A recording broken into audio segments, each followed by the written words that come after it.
Good afternoon, everybody.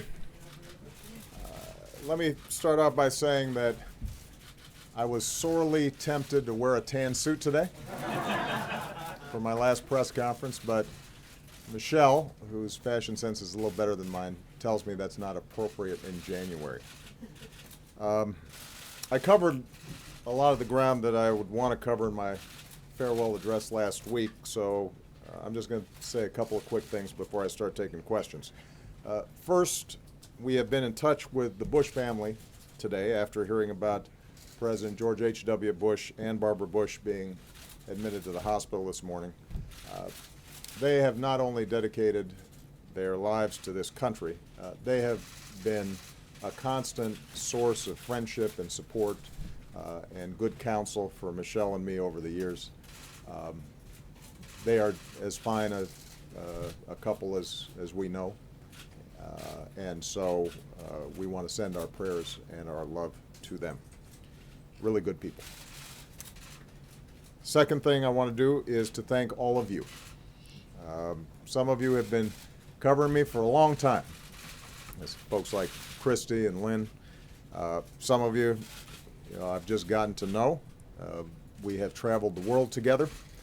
We've hit a few singles, a few doubles together. I've offered advice that I thought was pretty sound, like don't do stupid stuff.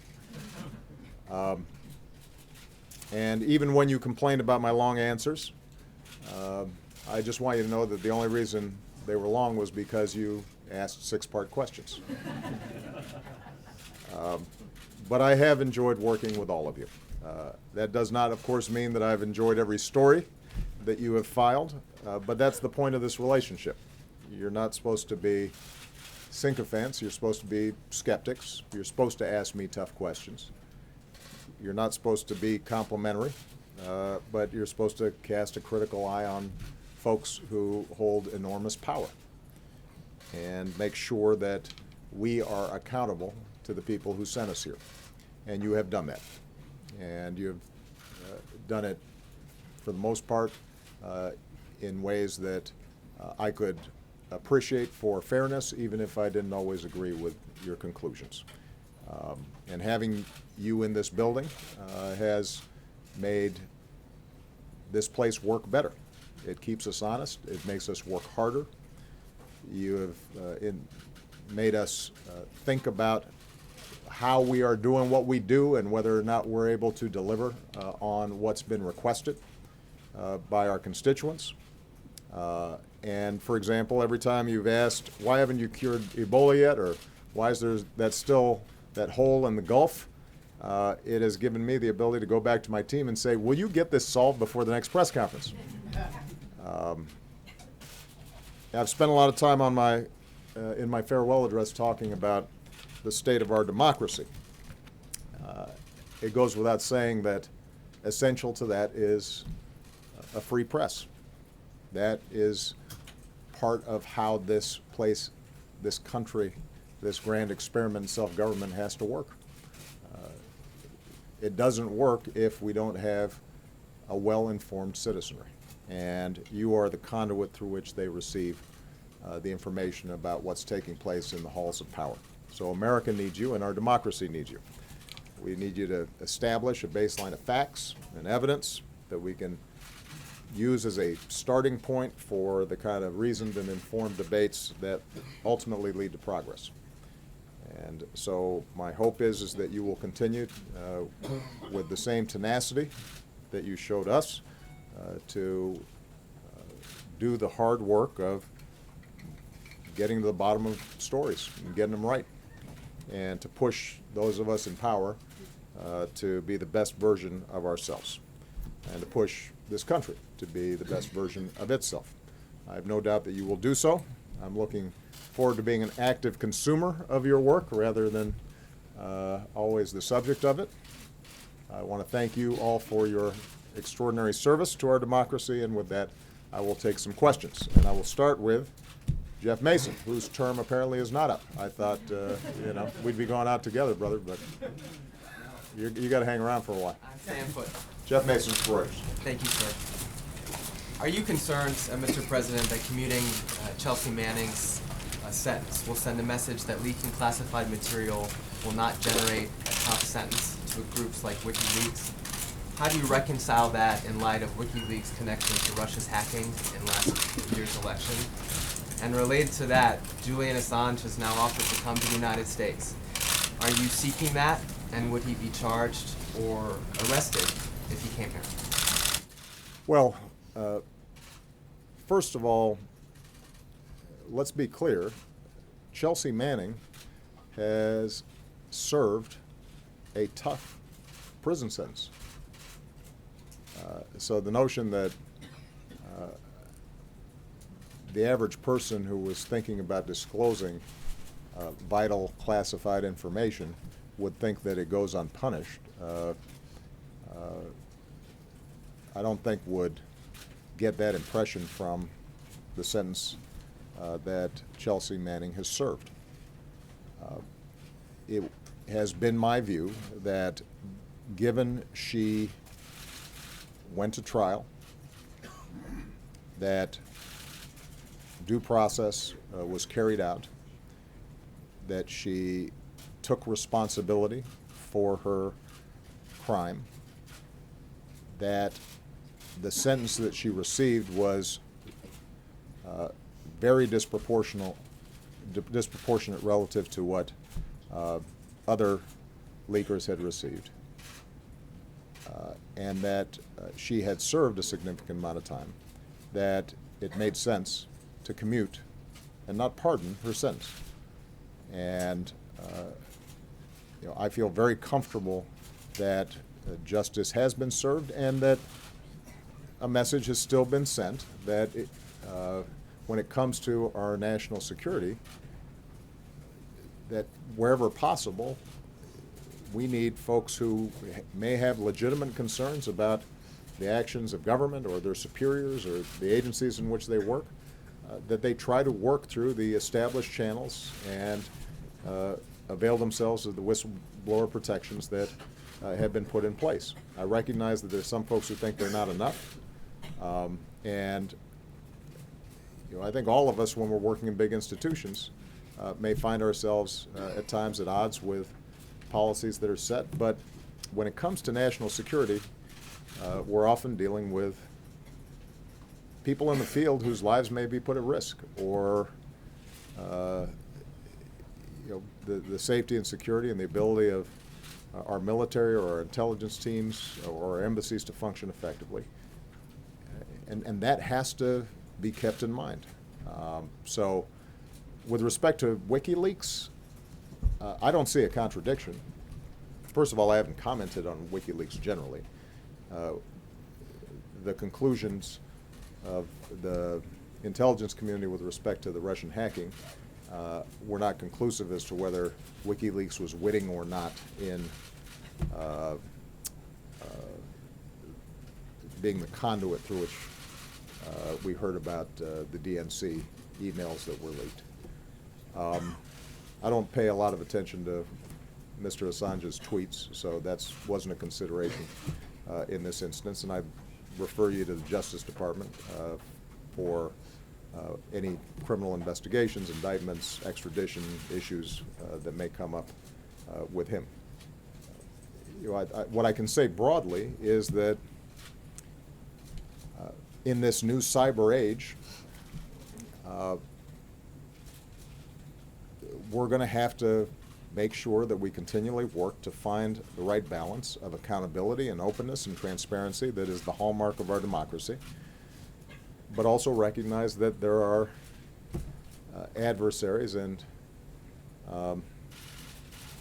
bad actors out there who want to use that same openness in ways that hurt us, whether that's in trying to commit financial crimes or trying to commit acts of terrorism, or folks who want to interfere with our elections. And we're going to have to continually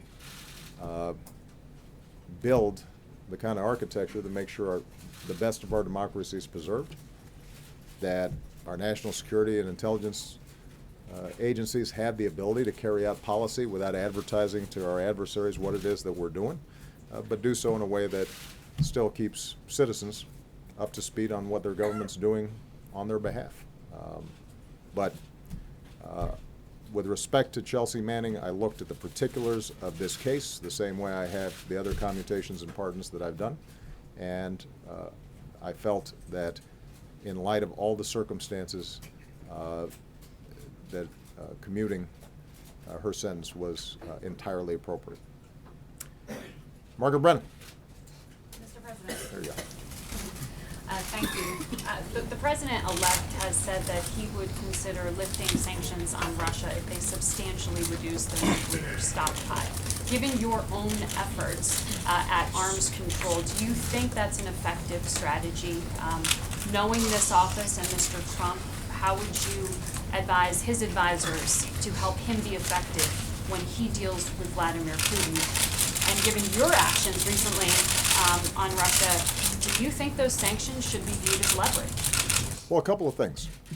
Number one, I think it is in America's interest and the world's interest that we have a constructive relationship with Russia. That's been my approach throughout my presidency. Where our interests have overlapped, we've worked together.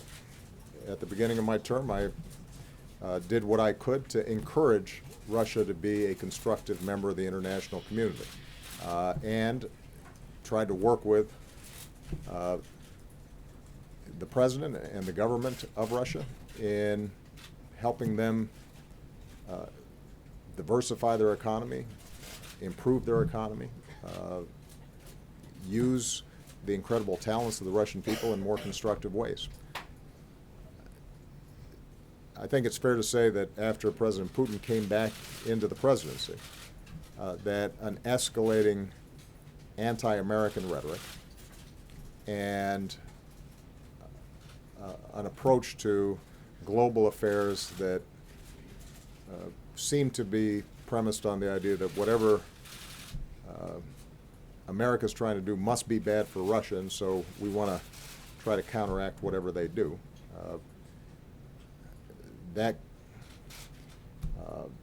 return to an adversarial spirit that I think existed during the Cold War has made the relationship more difficult. And it was hammered home when Russia went into Crimea and portions of Ukraine. The reason we imposed the sanctions, recall, was not because of nuclear weapons issues. It was because the independence and sovereignty of a country, Ukraine, had been encroached upon by force by Russia. That wasn't our judgment. That was the judgment of the entire international community. And Russia continues to occupy Ukrainian territory and meddle in Ukrainian affairs and support military surrogates who have violated basic international law and international norms. What I've said to the Russians is, as soon as you stop doing that, the sanctions will be removed. And I think it would probably best serve not only American interests, but also the interests of preserving international norms if we made sure that we don't confuse why these sanctions have been imposed with a whole set of other issues.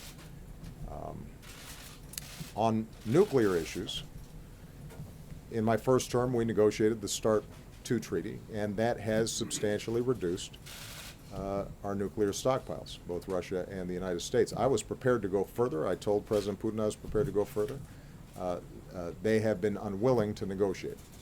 If President-elect Trump is able to restart those talks in a serious way, I think there remains a lot of room for our two countries to reduce our stockpiles. And part of the reason we've been successful on our non-proliferation agenda and on our nuclear security agenda is because we were leading by example. I hope that continues. But I think it's important just to remember that the reason sanctions have been put in place against Russia has to do with their actions in Ukraine.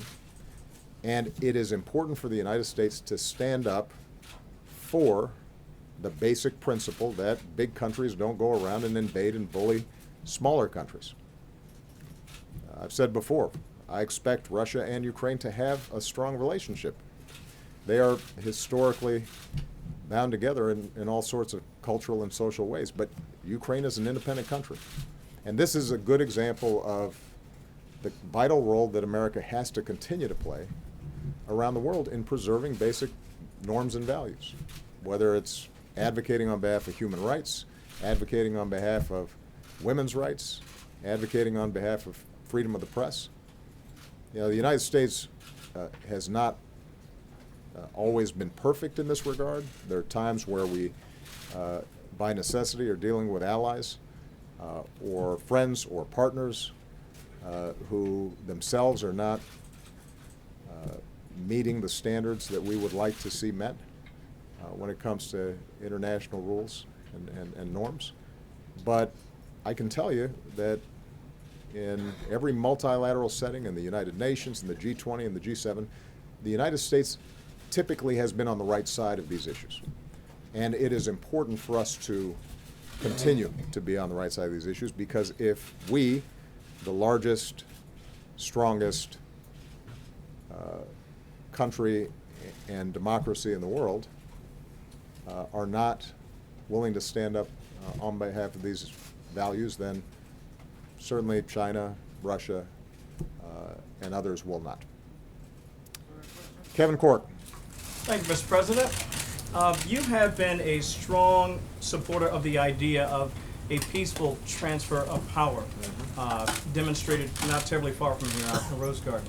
And yet, even as you and I speak, there are more than 6 Democrats that are going to boycott the inauguration of the incoming president. Do you support that? And what message would you send to Democrats to better demonstrate the peaceful transfer of power?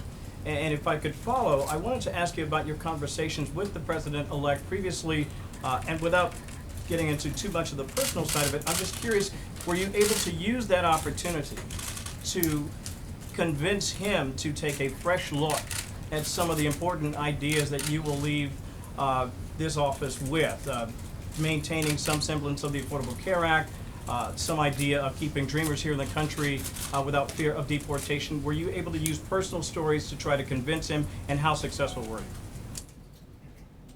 Well, I won't go into details of my conversations with President-elect Trump. As I've said before, they are cordial. At times they've been fairly lengthy and they've been substantive. I can't tell you how convincing I've been. I think you'd have to ask him whether I've been convincing or not. I have offered my best advice, counsel, about certain issues, both foreign and domestic.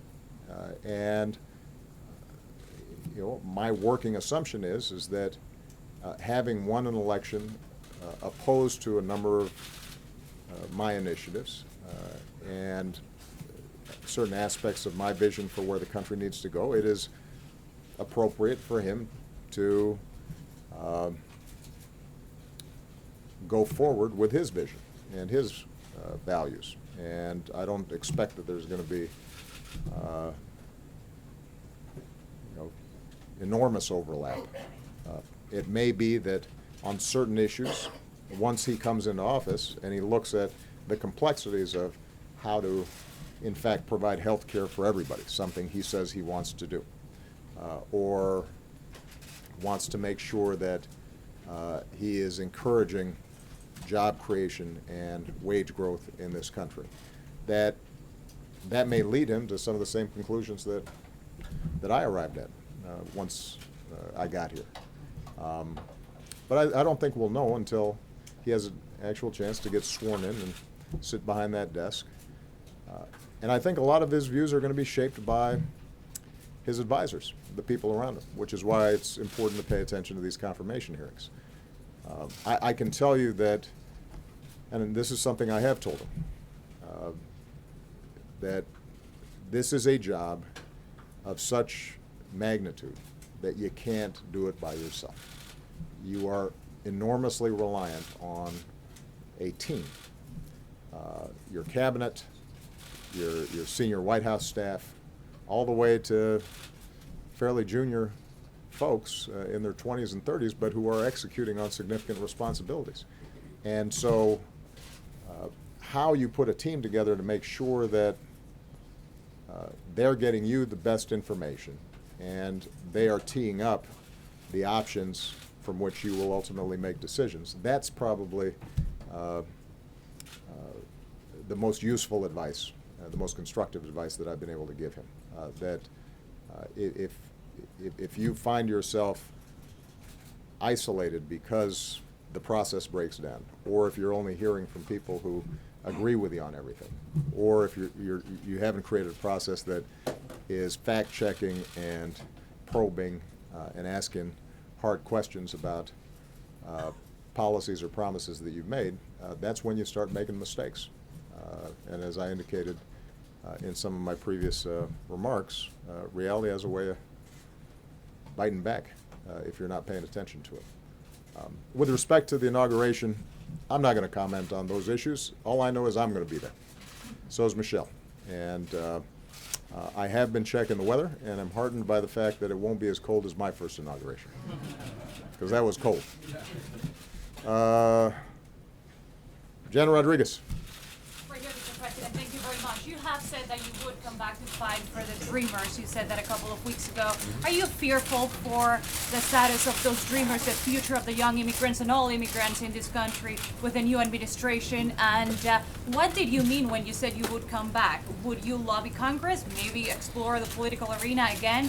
And if I may ask you a second question, why did you take action on dry food, wet food, a week ago? Well, let me be absolutely clear. I did not mean that I was going to be running for anything anytime soon. So, no, what I meant is that it's important for me to take some time to process this amazing experience that we've gone through, to make sure that my wife, with whom I will be celebrating a 25th anniversary this year, is willing to re-up and put up with me for a little bit longer. I want to do some writing. I want to be quiet a little bit and not hear myself talk so darn much. I want to spend precious time with my girls. So those are my priorities this year. But as I said before, I'm still a citizen. And I think it is important for Democrats or progressives who feel that they came out on the wrong side of this election to be able to distinguish between the normal back and forth ebb and flow of policy. Are we going to raise taxes? Are we going to lower taxes? Are we going to, expand this program or eliminate this program? How concerned are we about air pollution or climate change? Those are all normal parts of the debate. And as I've said before, in a democracy, sometimes you're going to win on those issues and sometimes you're going to lose. I'm confident about the rightness of my positions on a lot of these points, but we got a new president and a Congress that are going to make their same determinations, and there will be a back and forth in Congress around those issues, and you guys will report on all that. But there's a difference between that normal functioning of politics and certain issues or certain moments where I think our core values may be at stake. I put in that category if I saw systematic discrimination being ratified in some fashion. I put in that category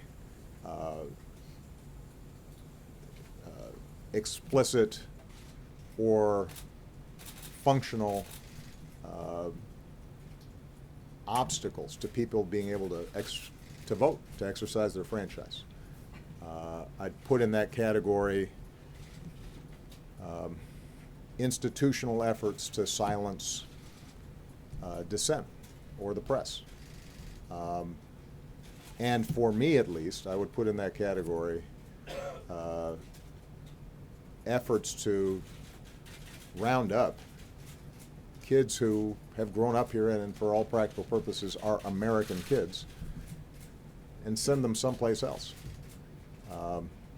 When they love this country, they are our kids' friends and their classmates, and are now entering into community colleges or in some cases serving in our military. The notion that we would just arbitrarily or because of politics punish those kids when they didn't do anything wrong themselves, I think would be something that would merit me speaking out. It doesn't mean that I would get on the ballot anywhere. With respect to wet foot, dry foot, we underwent a monumental shift in our policy towards Cuba. My view was, after 50 years of a policy not working, it made sense for us to try to reopen diplomatic relations, to engage a Cuban government, to be honest with them about the strong disagreements we have around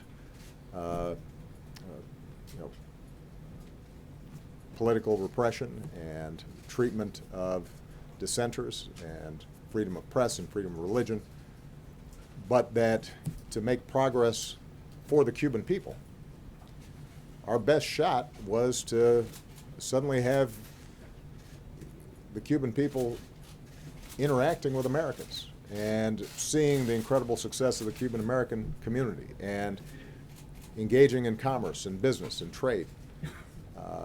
And that it was through that process of opening up these bilateral relations that you would see over time serious and significant improvement. Given that that shift in the relationship, the policy that we had in place with wet foot, dry foot, which treated Cuban emigres completely different from folks from El Salvador or Guatemala or Nicaragua or any other part of the world, one that made a distinction between whether you got here by land or by foot, that was a carryover of a old way of thinking that didn't make sense in this day and age, particularly as we're opening up travel between the two countries. And so, we had very lengthy consultations with the Department of Homeland Security. We had some tough negotiations with the Cuban government, but we arrived at a policy which we think is both fair and appropriate to the changing nature of the relationship between the two countries. Nadia, Gobasi. Thank you, sir. I appreciate the opportunity, and I want to wish you and your family best of luck in the future. Thank you. Mr. President, you have been criticized and even personally attacked for the UN Security Council resolution that considered Israeli settlements illegal and an obstacle to peace. Mr. Trump promised to move the embassy to Jerusalem. He appointed an ambassador that doesn't believe in a two-state solution. How worried are you about the U.S. leadership in the Arab world and beyond as an honest broker? Will this ignite a third intifada? Will this even protect Israel? And in retrospect, do you think that you should have held Israel more accountable, like President Bush Sr. did with the loan guarantees? Thank you.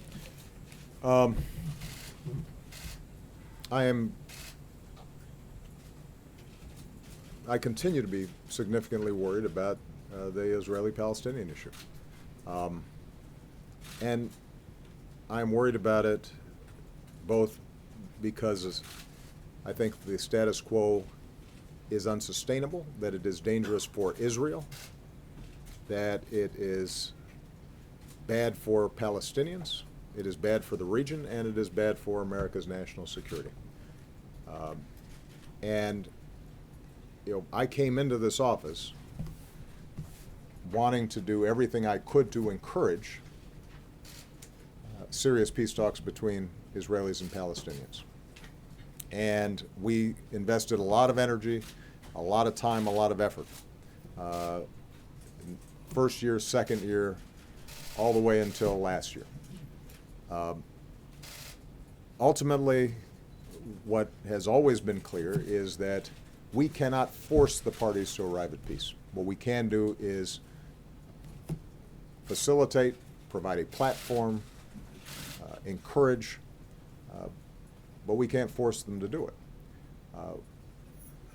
But in light of shifts in Israeli politics and Palestinian politics, a rightward drift in Israeli politics, a weakening of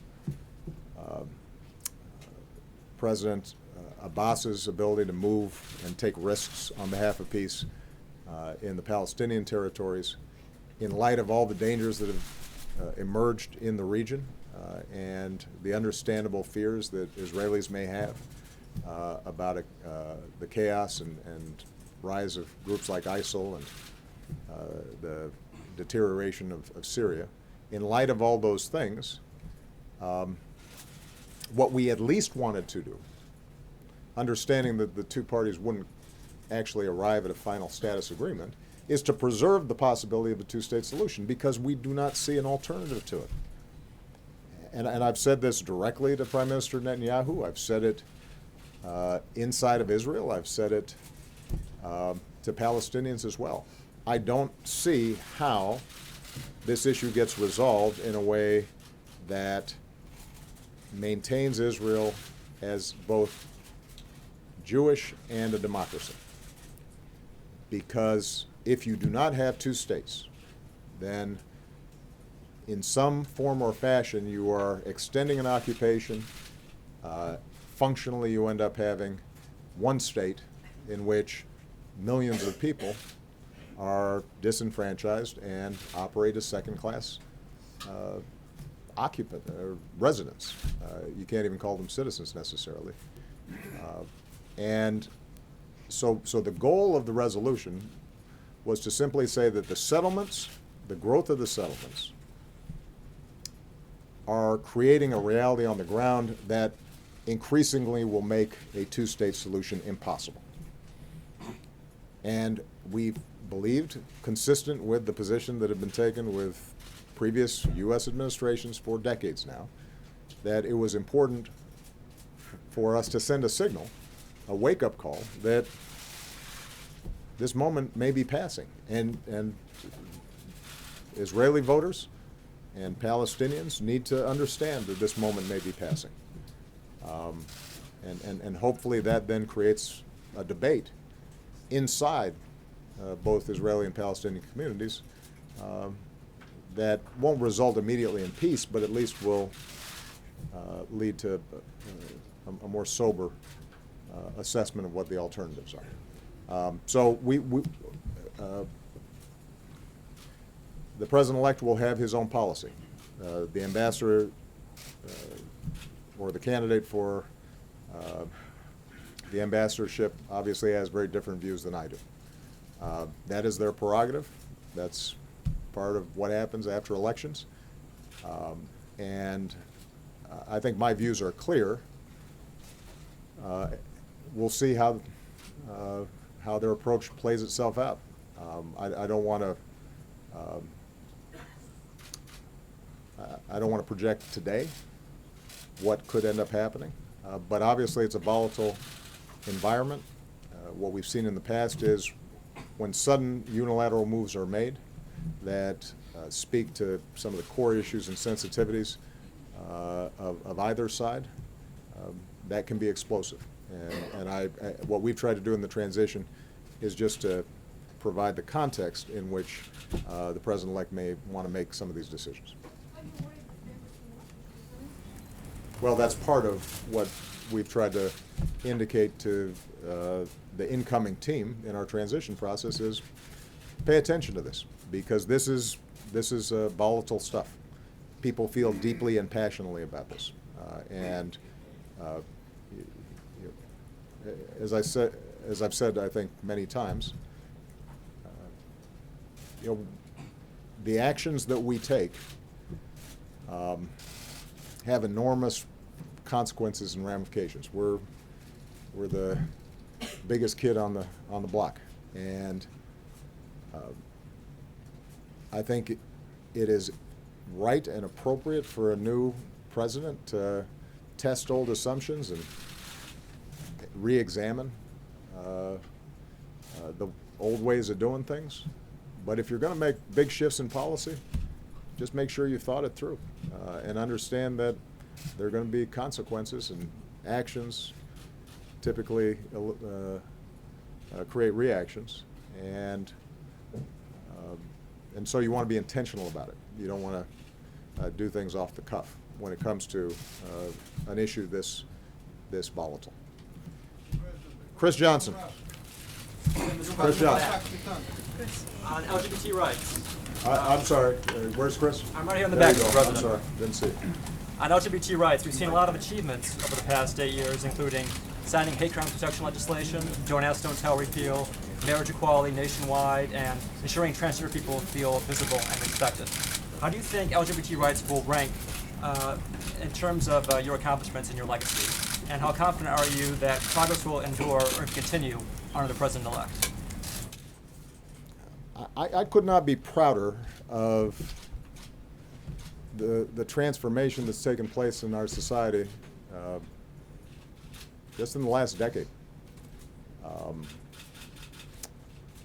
And I've said before, I think we made some useful contributions to it, but the primary heroes in this stage of our growth as a democracy and a society are all the individual activists and sons and daughters and couples who courageously said, "This is who I am, and I'm proud of it." And that opened people's minds and opened their hearts. And eventually, laws caught up. But I don't think any of that would have happened without the activism, in some cases loud and noisy, but in some cases just quiet and very personal. And I think that what we did as an administration was to help the society to move in a better direction, but to do so in a way that didn't create an enormous backlash and was systematic and respectful of the fact that, in some cases these issues were controversial. I think that the way we handled, for example, Don't Ask, Don't Tell, being methodical about it, working with the Joint Chiefs, making sure that we showed this would not have an impact on the effectiveness of the greatest military on earth. And then to have Defense Secretary and Bob Gates and a chairman and Mike Mullen and the Joint Chiefs who were open to evidence and ultimately worked with me to do the right thing. I am proud of that. But again, none of that would have happened without this incredible transformation that was happening in society out there. When I gave Ellen the Presidential Medal of Freedom, I meant what I said. I think somebody that kind and likable projecting into living rooms around the country, that changed attitudes. And that wasn't easy to do for her. And that's just one small example of what was happening in countless communities all across the country. So I'm proud that that in certain places we maybe provided a good block downfield to help the movement advance. I don't think it is something that will be reversible because American society has changed. The attitudes of young people in particular have changed. That doesn't mean there aren't going to be some fights that are important. Legal issues, issues surrounding transgender persons. There's still going to be some battles that need to take place. But if you talk to young people, you know, Malia, Sasha's generation, even if they're Republicans, even if they're conservative, many of them would tell you, I don't understand how you would discriminate against somebody because of sexual orientation. That's just sort of burned into them in pretty powerful ways. Sir? April Ryan. Thank you, Mr. President. Long before today, you've been considered a rights president. Under your watch, people have said that you have expanded the rubber band of inclusion, and with the election and the incoming administration, people are saying that rubber band has recoiled and maybe is even broken. And I'm taking back to a time on Air Force One going to Selma, Alabama, when you said your job was to close the gaps that remain. And with that, what gaps still remain when it comes to rights issues on the table? And also, what part will you play in fixing those gaps in your new life? And lastly, you are the first Black president. Do you expect this country will see this again? Well, I'll answer the last question first. I think we're going to see people of merit rise up from every race, faith, corner of this country, because that's America's strength. When we have everybody getting a chance and everybody's on the field, we end up being better. I think I've used this analogy before. We killed it in the Olympics in Brazil. And you know, Michelle and I, we always have the Olympic team here. And it's a lot of fun, first of all, just because, you know, anytime you're meeting somebody who's the best at anything, it's impressive. And these mostly very young people are all just so healthy looking, and they just beam and exude fitness and health. And so we have a great time talking to them. But they are of all shapes, sizes, colors. You know, the genetic diversity that is on display is remarkable. And if you look at a Simone Biles, and then you look at a Michael Phelps, they're completely different. And it's precisely because of those differences that we've got people here who can excel at any sport. And by the way, more than half of our medals came from women. And the reason is because we had the foresight several decades ago with something called Title IX to make sure that women got opportunities in sports, which is why our women compete better, because they have more opportunities than folks in other countries.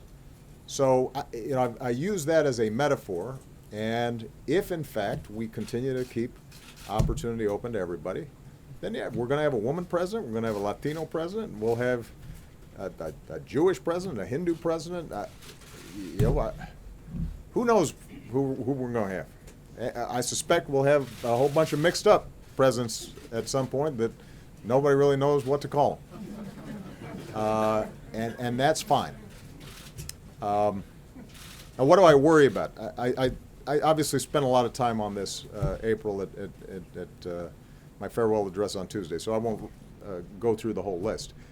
I worry about inequality because I think that if we are not investing in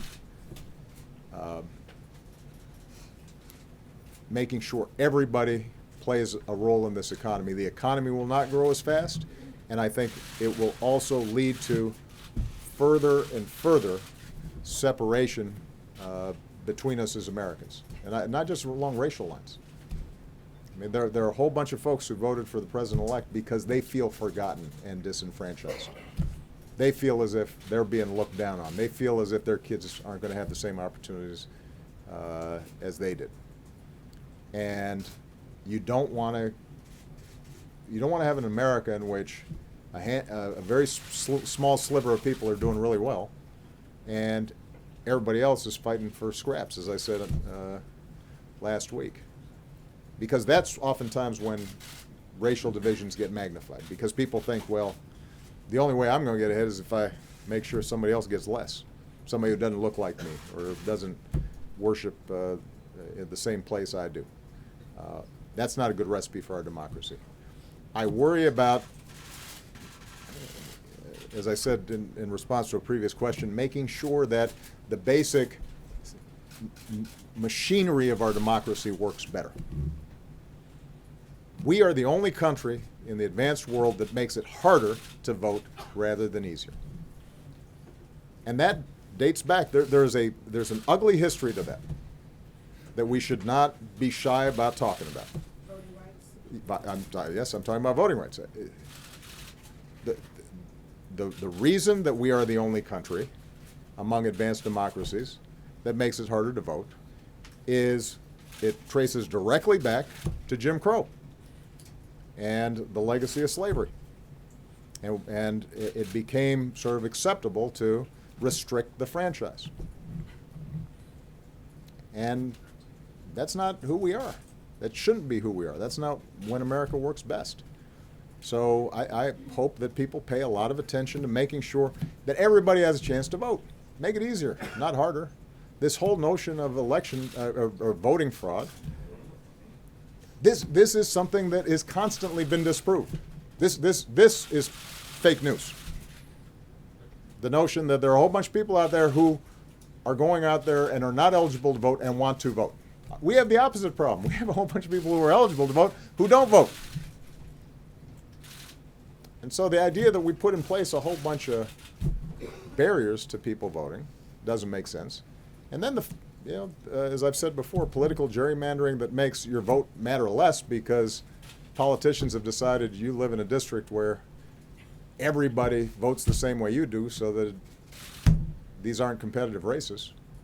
And we get 90% Democratic districts, 90% Republican districts. That's bad for our democracy too. I worry about that. I think it is very important for us to make sure that our criminal justice system is fair and just, but I also think it's also very important to make sure that it is not politicized, that it maintains an integrity that is outside of partisan politics at every level. I think at some point we're going to have to spend, and this will require some action by the Supreme Court, we have to re-examine just the flood of endless money that goes into our politics, which I think is very unhealthy. So there are a whole bunch of things I worry about there. And as I said in my speech on Tuesday, we got more work to do on race. It is not, it is simply not true that things have gotten worse. They haven't. Things are getting better. And I have more confidence on racial issues in the next generation than I do in our generation or the previous generation. I think kids are smarter about it. They're more tolerant. They are more inclusive by instinct than we are. And hopefully my presidency maybe help that along a little bit. But, we, when we feel stress, when we feel pressure, when we're just fed information that encourages some of our worst instincts, we tend to fall back into some of the old racial fears and racial divisions and racial stereotypes. And it's very hard for us to break out of those and to listen and to think about people as people and to imagine being in that person's shoes. And by the way, it's no longer a black and white issue alone. You got Hispanic folks, and you got Asian folks, and this is not just the same old battles.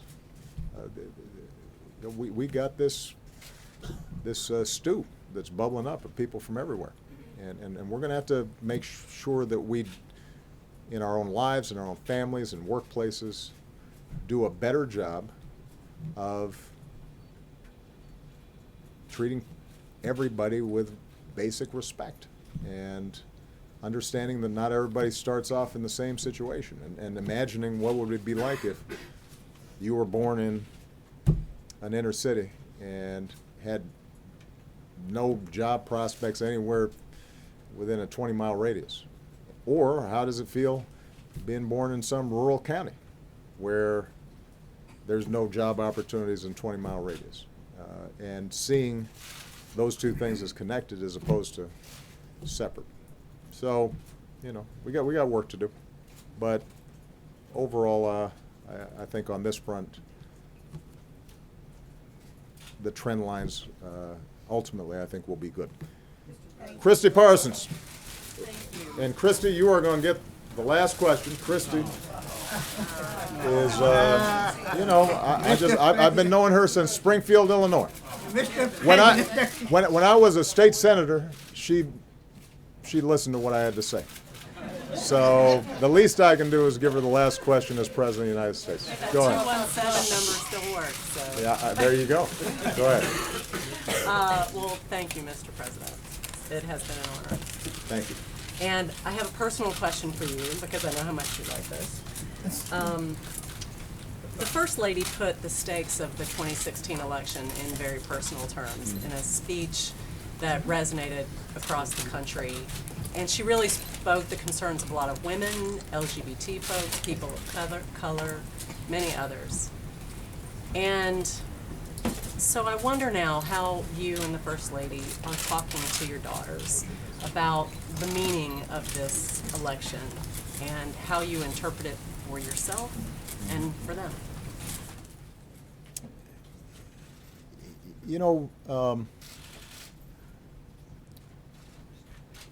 Every parent brags on their daughters or their sons. If your mom and dad don't brag on you, you got problems. But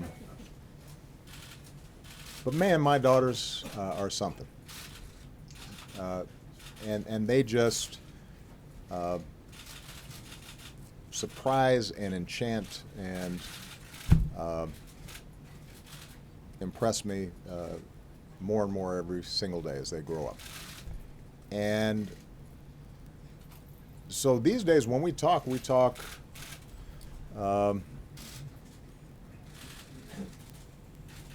as parent to child, but also we learn from them. And I think it was really interesting to see how Malia and Sasha reacted. They were disappointed. They paid attention to what their mom said during the campaign and believed it because it's consistent with what we've tried to teach them in our household, and what I've tried to model as a father with their mom, and what we've asked them to expect from future boyfriends or spouses. But what we've also tried to teach them is resilience, and we've tried to teach them hope, and that the only thing that is the end of the world is the end of the world. And so you get knocked down, you get up, brush yourself off, and you get back to work. And that tended to be their attitude. I think neither of them intend to pursue a future of politics, and in that too, I think their mother's influence shows. But both of them have grown up in an environment where I think they could not help but be patriotic, to love this country deeply. to see that it's flawed, but see that they have responsibilities to fix it. And that they need to be active citizens. And they have to be in a position to talk to their friends and their teachers and their future coworkers in ways that try to shed some light as opposed to just generate a lot of sound and fury. And I expect that's what they're going to do. They do not, they don't mope. And what I really am proud of them, what makes me proudest about them is that they also don't get cynical about it. They have not assumed because their side didn't win or because some of the values that they care about don't seem as if they were vindicated, that automatically America has somehow rejected them or rejected their values. Or I don't think they feel that way. I think they have, in part through osmosis, in part through dinner time conversations, appreciated the fact that this is a big, complicated country and democracy is messy and it doesn't always work exactly the way you might want. It doesn't guarantee certain outcomes. But if you're engaged and you're involved, then there are a lot more good people than bad in this country. And there's a core decency to this country. And that they got to be a part of lifting that up. And I expect they will be. And in that sense, they are representative of this generation that makes me really optimistic. I've been asked, I've had some off-the-record conversations with some journalists where they said, okay, you seem like you're okay, but really, what are you thinking? And I've said, no, what I'm saying really is what I think. I believe in this country. I believe in the American people. I believe that people are more good than bad. I believe tragic things happen. I think there's evil in the world. But I think that at the end of the day, if we work hard and if we're true to those things in us that feel true and feel right, that the world gets a little better each time. That's what this presidency has tried to be about. And I see that in the young people I've worked with. I couldn't be prouder of them. And so this is not just a matter of no drama Obama. This is what I really believe. It is true that behind closed doors I curse more than I do publicly. And sometimes I get mad and frustrated like everybody else does. But at my core, I think we're going to be okay. We just have to fight for it. We have to work for it and not take it for granted. And I know that you will help us do that. Thank you very much, Press Corps. Good luck. Legitimacy at